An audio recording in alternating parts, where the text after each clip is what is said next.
Welcome to the Rest to Orbis channel, and today we're going to tackle that mystery of the origin of life. Where did we as human beings come from? The main proponents of theory suggest that we came from a divine spark, divine creation, some higher being that brought about our purpose here on the land. And yet others suggest that there was a great Big Bang and that the theory of everything comes from this Big Bang. And make no mistakes about it, it is indeed a theory. There's also the possibility that we evolved, and that's certainly a widely accepted scientific theory, and indeed it's the baseline scientific concept that human beings once came from monkeys. There's strange phenomenon that we see in the sky, and other things that we can't explain, but we have a pretty good idea of where we came from. But are there other theories in terms of our origin? Today we're going to explore the puzzle of human origins.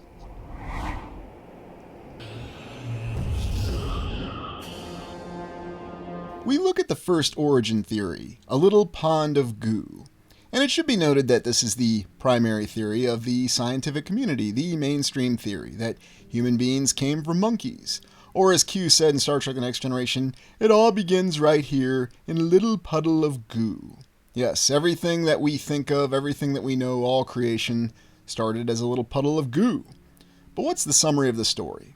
Well, it all begins with the Big Bang. The primary scientific theory says that everything started with a massive explosion. All matter and the entire existence of the universe, the galaxies, the great incredible wall clouds, and all the other megastructures that we have, all the way down to the smallest particles, started with a Big Bang. And it's quite frankly that simple. And never mind the rapid expansion beyond the concept of the speed of light, you have other explanations, such as dark energy and dark matter. And from that we had planets that randomly coalesced and formed, and there you have it. That's how existence started. Now, granted, there's many nuances, and of course we're skipping over a lot of details because there's definitely a lot to go into, but we're just looking at the general theories, and how did life actually start on this planet? Well, as Q said, it started with a little puddle of goo, and they replicated it in an experiment where they created a big pile of goo in a jar. And that's all it was, and this experiment was conducted in the 1950s, and it was conducted again, shown as a demonstration on Cosmos. And Carl Sagan is showing up to remind me that there were different terminologies. It was not a puddle of goo, it was the very stuff of life, and this was not a jar, but this was actually a reaction vessel. The glistening reaction vessel of Murdor. So you see, much more grandiose names, and you have a better idea for this concept of evolution. And once they had these organisms, this created the Luca, or the last universal common ancestor. 3 billion years ago, they inform us that these baseline organisms were the last universal common ancestor to all life on the planet. And they have this wonderful animation that shows us the chains of evolution. In other words, how these life forms evolved into different life forms. And you can even see in just a few seconds how we started from a puddle of goo, the stuff of life, and evolved into more complex life forms. And never mind the fact that there were changing conditions and how would organisms survive changing conditions and even have the time to evolve, especially if you're suddenly thrown into a new environment. But if you don't ask those questions, it makes perfect sense and it's very compelling and looks very dramatic, especially when you throw in some Vangelis music or some Beethoven. And there you have how humans came about from Neanderthals to common humans. Cosmos, the series hosted by Carl Sagan, was quite proficient at showing wonderful art and cutting edge, at least for the time, special effects to really tell us the story, the theory, although Carl Sagan refers to it as a fact, of evolution. And indeed, we even think of the last ancestor to humans, the Neanderthal. And there are accounts that the Neanderthals existed at the same time as the so-called modern humans. Very interesting if it's evolution, but is it saying that there are certain branches that didn't evolve at the same time? And like I said, if you really start to critically examine evolution, there become a lot of difficulties in actually corroborating it. Namely due to the fact that we didn't actually exist at that time and there are no written records. But regardless, we have science and we can actually analyze DNA, and now the theory of evolution has evolved itself into the modern theory of evolution, which goes off of the concept of the last common ancestor, or the last universal common ancestor, by examining the DNA. And of course, you can look at the concept of Neanderthals, and you have to ask that question. That question being, why are there actual accounts of Neanderthals existing at the same time as modern human beings, if they are actually an evolutionary ancestor. It's really interesting, and you also look at how we did evolve, going from Neanderthals or earlier human beings, and then gradually worked our way and evolved into more modern human beings. Or as we said earlier on the channel, how early human beings, Neanderthals, evolved into more modern human beings and outlaw motorcycle club members. Now, while that may seem like a little bit of a joke, it's really not, because that's actually what the official theory of science tells us, is that these individuals were descended from earlier primates. I'm descended from a primate, and all of you listening are descended from primates. Now, again, I'm not telling you that's my belief, and I'm not telling you that's what you should believe, but that's what the primary scientific theory is, and that's what we're sharing right now. And regardless of all the problematic aspects to it and the details that, again, as long as you apply no critical thinking and you just enjoy the animation that we looked at earlier and you appreciate the ambiance of the music, it is very dramatic and compelling. All from the works of this particular individual, Mr. Charles Darwin. And here Charles Darwin pictured from the 1850s. Yes, another individual from the 1800s who came up with the baseline theory, the concept of which all science is derived from to this day. Very interesting shirt that he's wearing there. It's not exactly a pattern I thought may have been available in the 1800s. It's rather intriguing and almost hypnotic in a way. In any event, Mr. Darwin came up with these baseline theories, and as I said earlier, these evolved into the theories of our current modern evolution, all based on a last universal common ancestor on DNA. So all life forms based on the observations of Charles Darwin, and don't bother looking up his background because he is stated to have actually gone around and looked at things. Going back to that discrepancy, though, with Neanderthals appearing at the same time as modern humans, there is actually an account of this, and it's a story from a book that was actually taken from a real historical account. And in that account, there was an Arab individual who traveled north and linked up with some Vikings at the time, and actually helped them fend off a threat from creatures or strange beings called Wendell. And you can actually read this. The novel is called Eaters of the Dead by Michael Crichton that relays this account. Now, what's actually the historicity of this account? Well, it's debatable, but if there is any historicity in this account, what were these Wendell? Well, some have suggested that the Wendell themselves may have been remnants of the Neanderthals. Now, is that really supporting the theory of evolution, or is that indicating that something else may have happened? And I can certainly recommend the novel, The Eaters of the Dead by Michael Crichton, although he does have other works that are perhaps a little bit more impactful and a little bit more well-known. They did adapt it into a film in the 1990s called The 13th Warrior, although it had production problems and there are other issues with it, so I can't say that I can recommend the film, but if you want to give it a try, be my guest. Michael Crichton also wrote the other novel, State of Fear. And I'm certainly not going to tell you any of the details about this novel, but if you want to get an idea of the mindset of Michael Crichton, then this is also a novel that you can read. And you can certainly look up some of the reviews and the current opinions on it. But going back to the whole concept of evolution in the scientific theory, just think about that. All the things that we have across the land. All from a big bang, all from a lot of seemingly random things happening. Many things defying the odds. And there was a time in the past, probably about the 1980s and the 1990s, there were some individuals that actually managed to embrace the concept of evolution and even the creation of the universe by saying that there was a divine inspiration in it, given the fact that it defied odds. But we really have to ask the question, with all these wondrous structures and the very origin of human beings that we look at, is this the proper theory? Is this really how it happened? Or is this merely simply the way that we agree upon how it happened, and this is the evidence that we're currently perceiving that supports it? Is there any bias in it? Does it involve making a lot of assumptions? Because it seems to be something that we overlook a lot. A lot of people are willing to accept some written account, and therefore it becomes a fact. And even Carl Sagan said that evolution is a fact. It really happened. Of course, if you look at all current scientific writings and references to evolution, it is still a theory. In fact, the Big Bang itself is considered a theory, because they do admit that they don't know. Remember, a theory is a hypothesis. It has not been fully proven yet. So it all starts with Charles Darwin. He went about on these expeditions and confirm this theory of evolution going from cavemen to modern motorcycle members. And of course, you look at the very staggering animation and you can see the last universal common ancestor. And it all makes perfect sense. A little bit of Beethoven really helps sell it. And so you begin with your reaction vessel, your glistening reaction vessel of Murdor, and you have the theory of evolution. I mean, just think, you can touch two wires together and who knows what incredible life forms you might come up with on a long enough time span. Thus is the main scientific theory of existence, and how everything all started. But what's the counter theory to that? And the counter theory to the scientific theory is divine creation, origin theory number 2.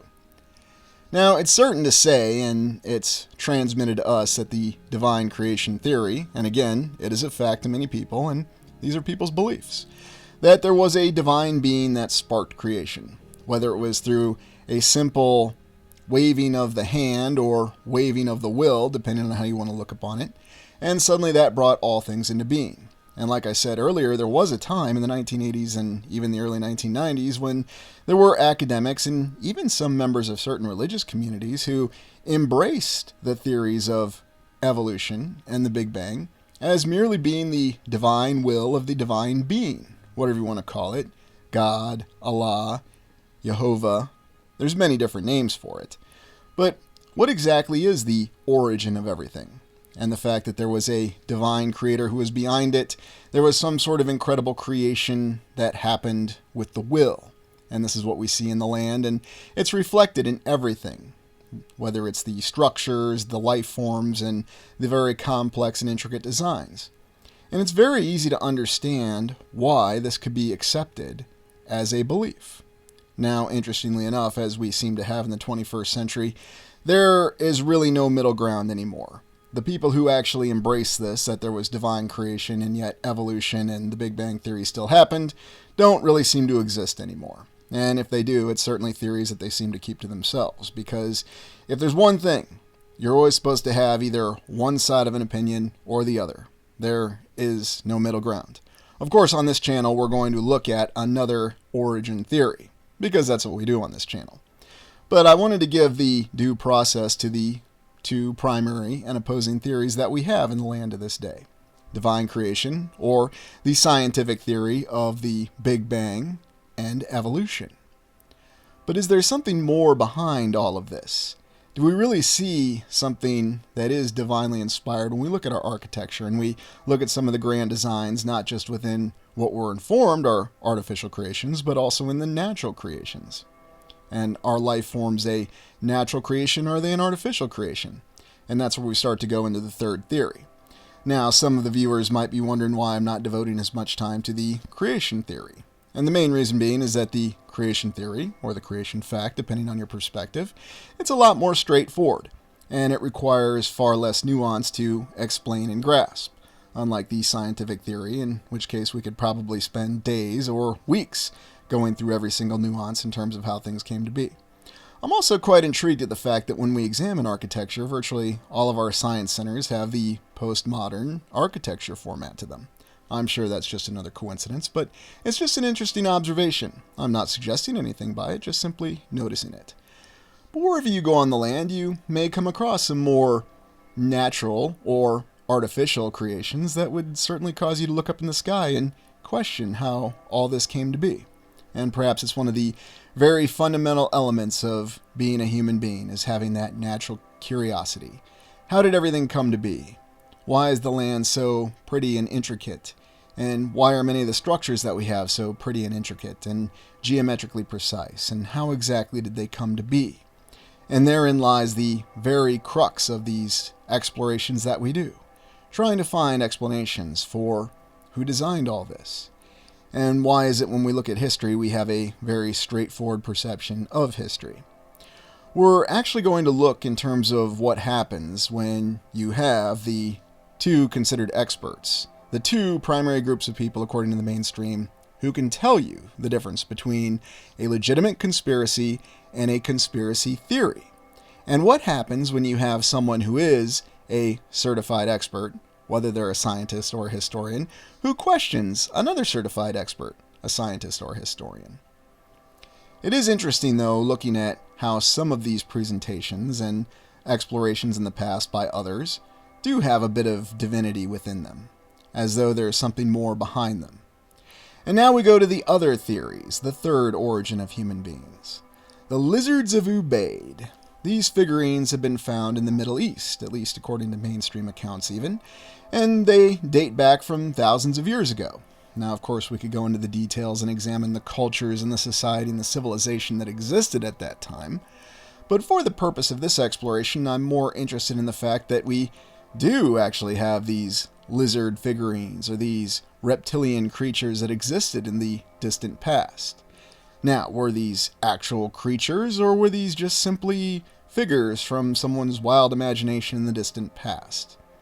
It's interesting to note, though, that it's not just simply in Ubaid, but also in other reliefs across the land, where you'll see allusions to lizard creatures and reptilian creatures. And they don't tend to look like what we would think lizard and reptilian creatures should look like, especially when we go off of the natural evolution theory. Indeed, we find many other strange things when we look deeper and we notice the details behind a lot of this. Now, do we really know what our ancestors, if indeed they were our ancestors, and again, we don't even know that because it's a theory, but what were they really getting at with these representations? Do they really mean the things that we think that they mean, or could they have an entirely different meaning behind them? Whether you consider something hieroglyphics, or you consider the difficulties in comparing the languages, because there are so many different languages, and we're not just talking about the current divergence in languages that we have across the land, but also the development of languages over time. Just take English, for example. You have Old English, you have Middle English, so many different variations of that. And look what happens when you travel from Washington, D.C. to Portland, Oregon, to Los Angeles, California, and to Des Moines, Iowa. It's going to be difficult to understand some words and some sayings. You'll understand a lot of it, but not all of it. So what are these creatures? What do they really allude to? Is it possible that there was another group of creatures that were around in the distant past? That there may have been something more to these lizard creatures? And of course, when we say distant past, what do we really mean? Are we talking thousands of years in the past? Tens of thousands of years? Or are we talking even more recently? Because the real consideration is, once you get to 200 years, even that becomes the distant past. Because right now, the lifespan of human beings provides the limitation that there are no first-hand accounts. Indeed, you can't even get any first-hand accounts of the 1800s right now. And by first-hand account, we're talking about someone who actually witnessed events. So could there be something more behind these lizard or serpentine, or however you want to describe them, reptilian creatures? Perhaps they're some entirely different life form that even defies what our expectations may be. Now, there's been numerous science fiction franchises and fictional stories that have explored the possibility of these creatures. There's even such stories that explore the possibilities of Neanderthals coexisting with modern humans. Although current modern scientific theory says that Neanderthals did coexist with modern humans. How anybody would know this is beyond me, but, we've got evidence apparently. And here you can actually see the archaeologists and historians. And the whole reason I highlight this is, what's the difference between an archaeologist and a historian? And have we really thought about that? And who actually has the authority to really challenge what the current notions are? Indeed, you'll even see in modern art where we have this concept of these reptilians being more accurately expressed. Now, I'm not suggesting that there's anything benign or malignant with these reptilian creatures. It's just interesting that they were shown to exist at one point in time. Were they just simply a artistic endeavor at the time, or did they represent something that was real?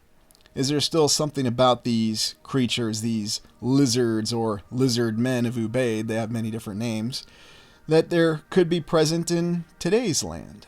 Is it possible that there's areas where such creatures like this could still exist? Or do they somehow play a role within our origin?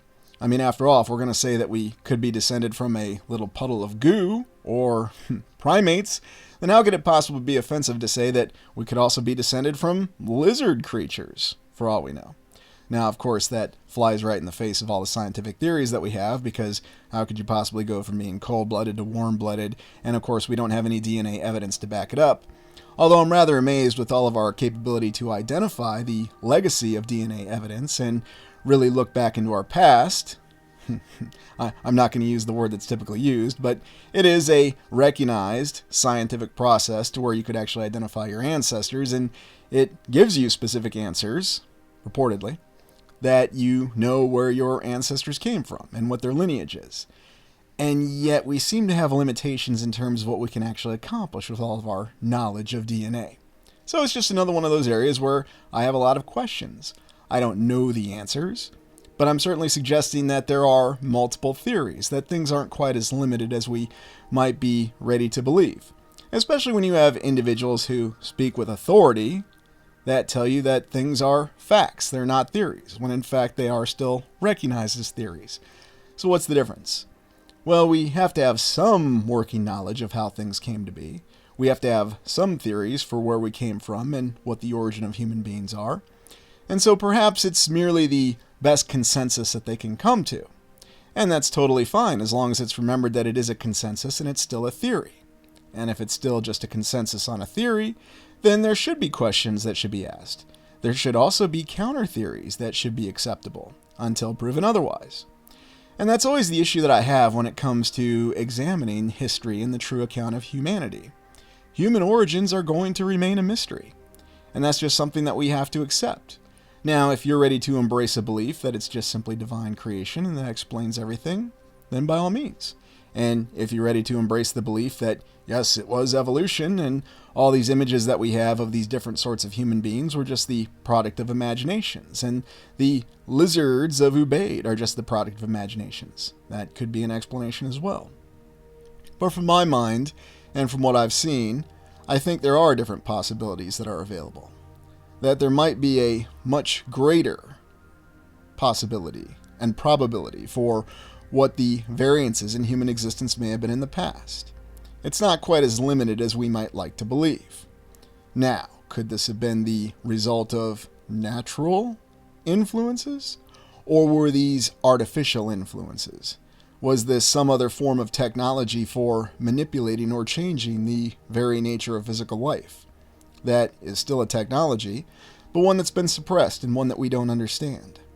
Is that the real explanation behind some of these reported anomalies that we have of human beings with what we would consider to be extraordinary capabilities, such as the numerous accounts of Spring-Heeled Jack? Again, another 1800s mythical figure, and yet there are multiple accounts that seem to point to this figure being real, at least multiple observations. And what about the whole concept of human beings or creatures that replicate human beings that were created by alchemists? Is there any reality to that? Or again, is that simply the product of a wild imagination? What are your thoughts? And let me know in the comments. And by all means, you're open to share your own theories and beliefs. Let me know what you believe our origin is. So what happens when we have an expert, or at least one of the groups of people who are officially certified to tell us the difference between a conspiracy and a conspiracy theory, who questions another person who's certified? We have this article titled "Carl Sagan Was Really Bad at History," written by Spencer McDaniel. Now, we'll examine Spencer McDaniel's credentials, but just up front, I'll let you know that Spencer McDaniel is a recent graduate with a master's degree and a bachelor's in history, and we'll look at that. Of course, Carl Sagan's 13-episode documentary series Cosmos, A Personal Voyage, which originally aired on PBS in 1980, is the most watched PBS documentary series in history. Even more than Ken Burns' Civil War? Well, maybe. The miniseries, which is broadly speaking about the history and importance of science, has had a massive influence on both our culture as a whole and on individual people. Many people say watching Cosmos is what inspired them to go into STEM.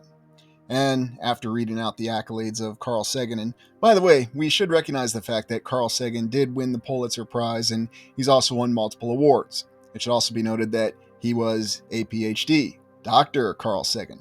Spencer McDaniel has not earned their doctorate yet, although I have no doubt that Spencer McDaniel will earn their doctorate, especially when you read their credentials. But Spencer goes off and says that he was an unbelievably terrible historian, and in the show he gets a boatload of facts about history incorrect. And perhaps the most influentially wrong segment in the whole series is a 22.5-minute segment in the last episode about the destruction of the Great Library of Alexandria. Yes, we've explored this before on this channel. And Sagan manages to promote what seems like roughly half of all the misconceptions about the ancient world that I have ever debunked. So let's just ask a question here. How can somebody who was not alive until, well, I don't know when Spencer McDaniel was born, but I'm going to assume 1980s, late 1990s, maybe even further than that, and yet Spencer McDaniel knows exactly what happened with the destruction of the Great Library of Alexandria? Well, how could Spencer McDaniel know this? Simple. Spencer McDaniel's a historian, did proper historical studies, and read a lot of articles that were written by other people. And Spencer McDaniel wrote an article in August 2018 debunking misconceptions about Hypatia.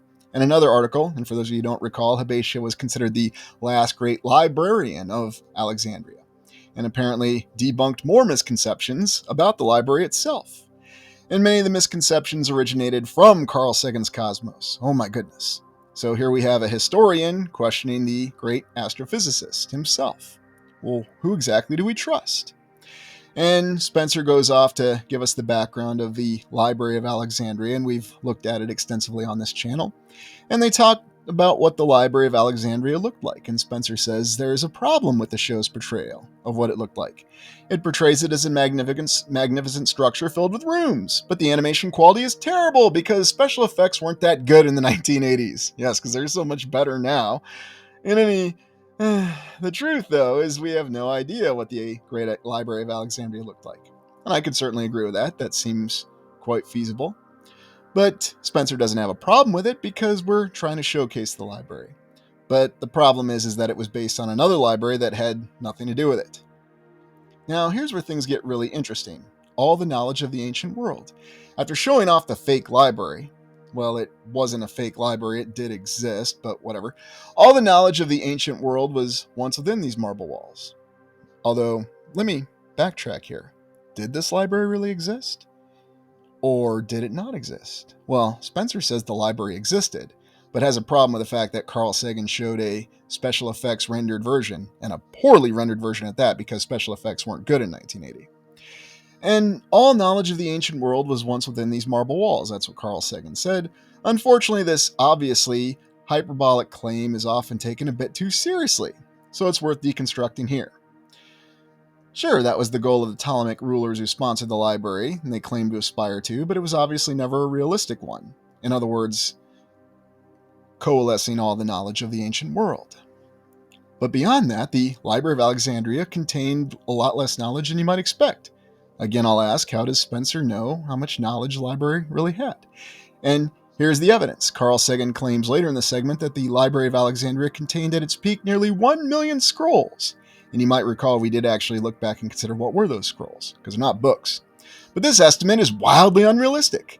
And here's the evidence that Spencer highlights. The highest scholarly estimate, so this is an estimate, it's not even a detailed exact number, for the number of scrolls might have reasonably contained is roughly 400,000. 400,000 is equivalent to roughly 100,000 books. Based on what?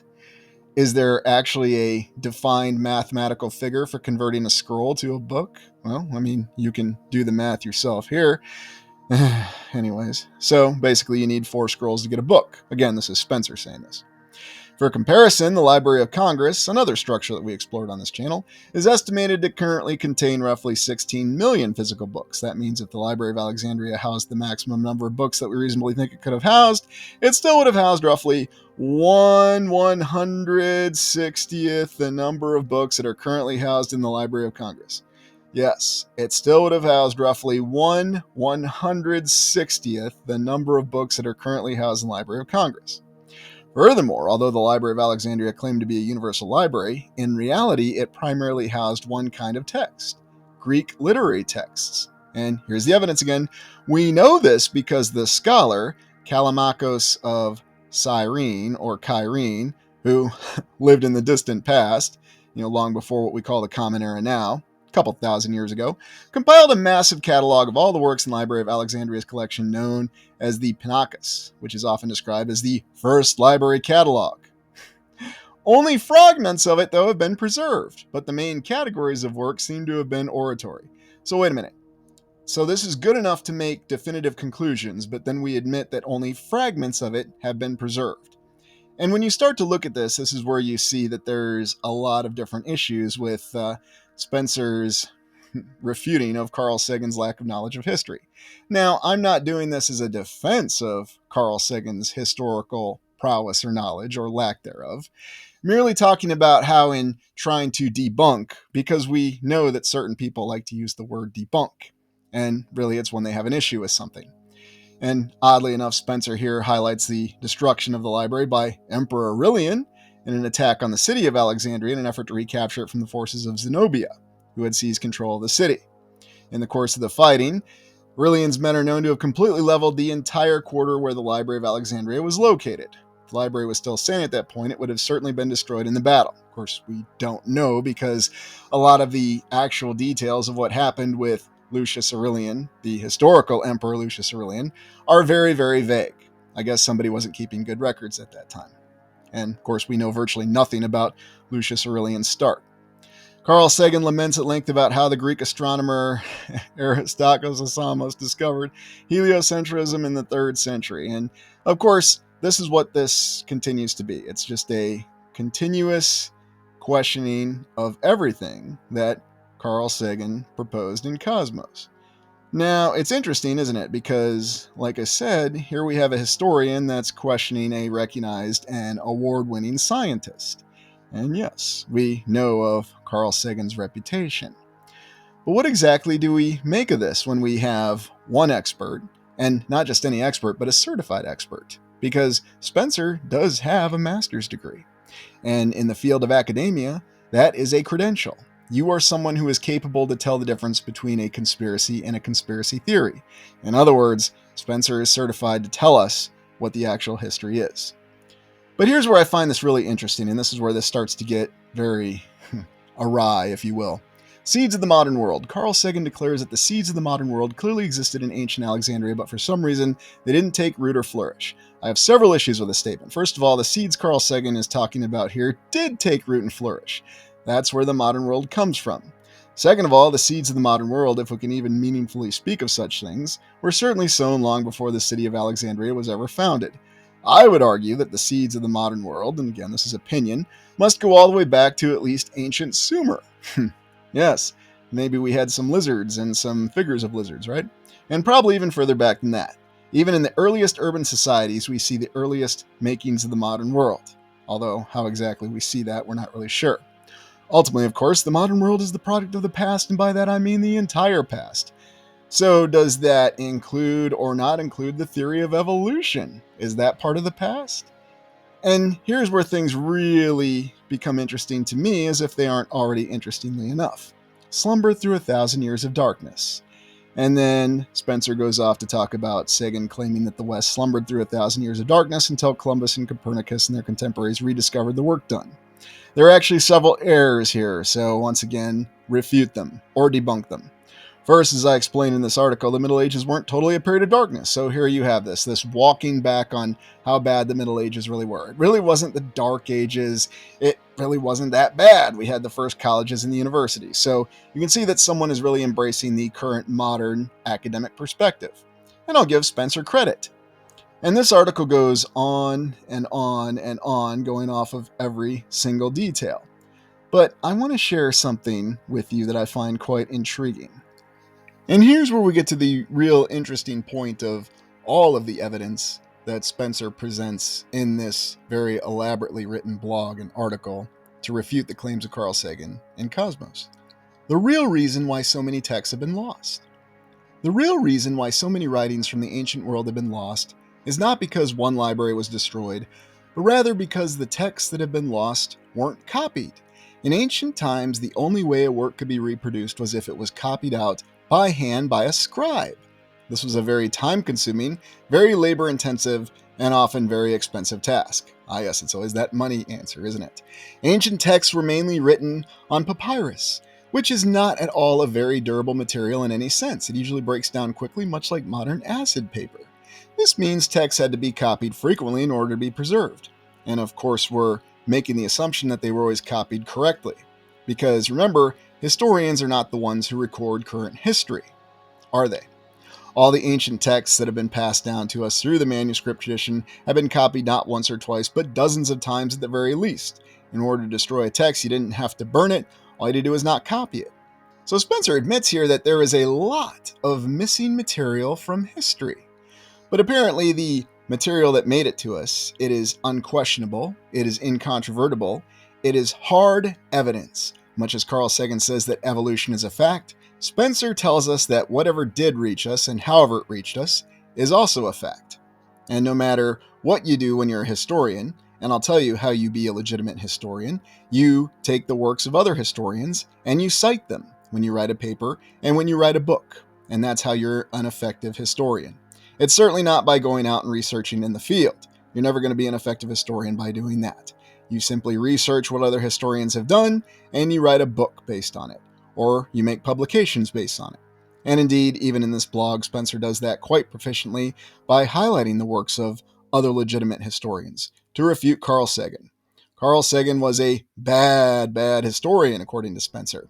And in fact, there's even another professor of ancient history, Peter Gainsford, out of Victoria University in Wellington, and he actually has his own blog post where he refutes some of the claims made by Carl Sagan.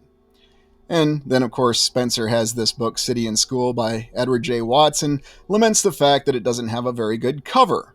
And then the much larger problem. I think it's fine if not all scientists are historical experts. Well, I guess maybe Spencer's expecting everyone to be polymaths, but we just don't really have polymaths in this current modern society. Unless, of course, you want to talk about Mr. Musk, but that's another topic for another conversation. The problem, though, is that our society has so much respect for scientists, I'd agree with that, that people assume that anything a famous scientist, or famous historian, says must be true. Well, because that's exactly what we're told to think. We are told that historians and scientists are irrefutable, and especially when they speak with authority, because remember, they are the only people who can tell us the difference between a conspiracy and a conspiracy theorist. They think so clearly it must be true. Great points. People are far more willing to trust what scientists say about history than what actual historians say about history. We see what's really going on here. Carl Sagan is far from the only respected scientist who has publicly made wrong statements about history, and then she goes off about the other individual who is setting up on Mount Star stuff, but we don't need to go into that. Now let's look at who Spencer McDaniel is. Spencer McDaniel is a historian mainly interested in ancient Greek cultural and social history. Now, how can anybody know exactly what happened in Greek cultural or Roman history that happened thousands of years ago? Some of my main historical interests include ancient religion and myth, gender and sexuality, ethnicity, and interactions between Greeks and foreign cultures. I hold a BA in History and Classical Studies, Ancient Greek and Latin Languages and Literature, with departmental honors in History from Indiana University, and now has an MA in Ancient Greek and Roman Studies. And I'd be willing to bet that within a year or so, Spencer will probably have a PhD. Who knows? You might even be looking at the future Mary Beard here, only focused on the Greek cultural and social history component of it. So isn't this interesting? Who are we to really trust then? Is it the scientists that we should trust? Is it the historians? One thing I'll say about Spencer is that Spencer does not go so far as to say that anything that Carl Sagan suggests about astrophysics or evolution is to be questioned. Because just because someone would cite erroneous history, again according to Spencer, doesn't mean that they would do it in their field of expertise. And I'm sure if there was an astrophysicist or someone into astronomy who got onto a historian because they decided to jump into that field, would it be the same debate? Well, people only listen to historians about astrophysics because historians are claiming to be experts in everything, and historians are respected.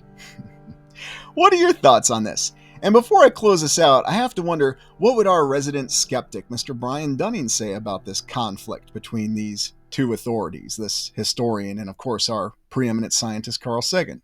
And what are your thoughts? It's not over. It'll never be over.